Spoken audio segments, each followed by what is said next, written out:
And you're just gonna go ahead and press enter, and boom, gone.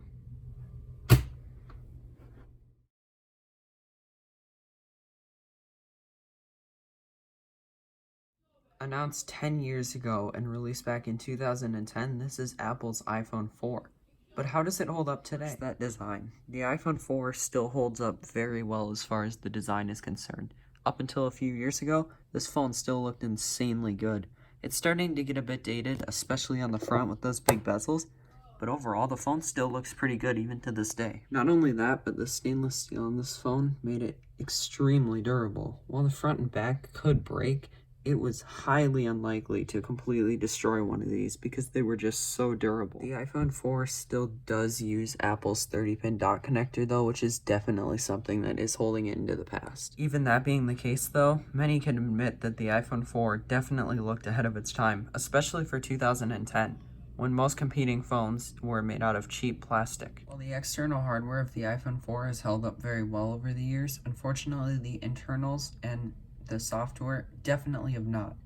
The iPhone 4 runs a 1 GHz Apple A4, which has been underclocked to 800 MHz. This is paired with 512 megabytes of RAM as well as 16 and 32 gigs of flash storage. However, an 8 gig model was made later when the iPhone 4S got released. The iPhone 4 runs up to iOS 7.1.2, which it doesn't run particularly well. It's quite laggy, and apps often glitch out and just straight up don't work. Doing anything more than just the basics can cause a lot of problems with this phone, due to the outdated internals and terrible optimization by Apple on iOS 7. The iPhone 4, despite the fact of it being one of Apple's best phones ever, was plagued with problems. Problems such as bad power buttons, phones often cracking on the front and back, and antenna gate. Antenna gate was the famous issue in which if you held your phone like this, you would completely drop reception due to the iPhone's antenna lines being covered by your hand. This was a major problem. Apple released a bumper case as a solution, but people were annoyed that it cost money, and the fact that it wasn't a direct solution, it was just a temporary solution to the problem. Later solutions came out, such as the iPhone 4 CDMA, as well as the iPhone 4S. Otherwise, there isn't a ton that I can show you guys with this device because technically it is iCloud locked due to it being on an old family account that we don't know the password to. Other than that, there's not really much else notable about this phone. The back-facing camera on this one's messed up, so I can't show you the quality on that. And the front-facing camera is terrible, so it's not even worth my time to get pictures from. The speaker is the same bottom-firing speaker on the iPhone 4S, so obviously not very good.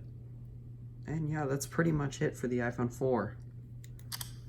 For those of you who are interested in the camera specifications, the iPhone 4 featured a 5 megapixel camera which was capable of 720p video on the back, as well as on the front. It featured a 0.3 megapixel camera, which could also shoot video at the time, and was mainly useful for Apple's FaceTime feature. What can you still do on an iPhone 4 today? Not much. I mean, you can browse the web, it'll be pretty slow and not all websites will work. You could take pictures if you really want to, I guess. Listen to music, it still works as an iPod just fine, and AirPods do connect to it just fine, so you could do that if you wanted to. Otherwise, there's not a whole lot of use for it. I mean, simply, it's just going to be too slow to really do much. It's not going to work very well, and Apple's optimization on iOS 7 is completely terrible. Or if you're like my family, you could play games on it, because my parents put a ton of games on this. My mom did when she owned this. So you can play games on it. Most older games do work. And I must admit, it's more fun to play older iOS games on an iPhone 4 than it is to play them on like an iPhone 10, because you're just getting the full experience with the old hardware too. So I think that's more fun than using a new phone. So there is that. The battery is only 1400 milliamp hours and isn't incredible, but it's not too bad either. Just depends on what you're doing. Before we get to my conclusion though, which phone do you guys want to see next? 4S, 5, 5C, 5S, 6, or 6S? Or I suppose the XR as well. Or the iPod Touch 4th generation? Let me know in the comments section down below. So, in conclusion, what do I think about the iPhone 4? Well, it was a great phone. The iPhone 4 was incredible, especially at the time. It was way ahead of its time and its design looked amazing, as well as it lasting 4 years with software support was completely unheard of at the time that it was released. However, it just hasn't held up anymore.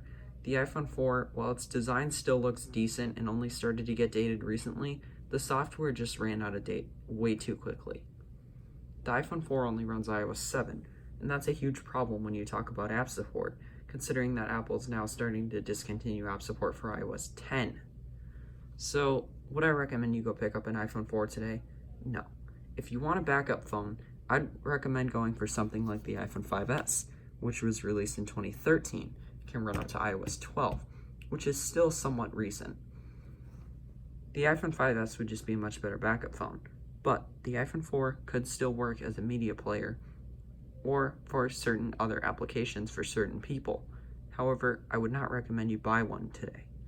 The iPhone 4 is a good part of Apple's history, but unfortunately, it's just left to be history now. I'm APR2K Productions, and that's it for this one.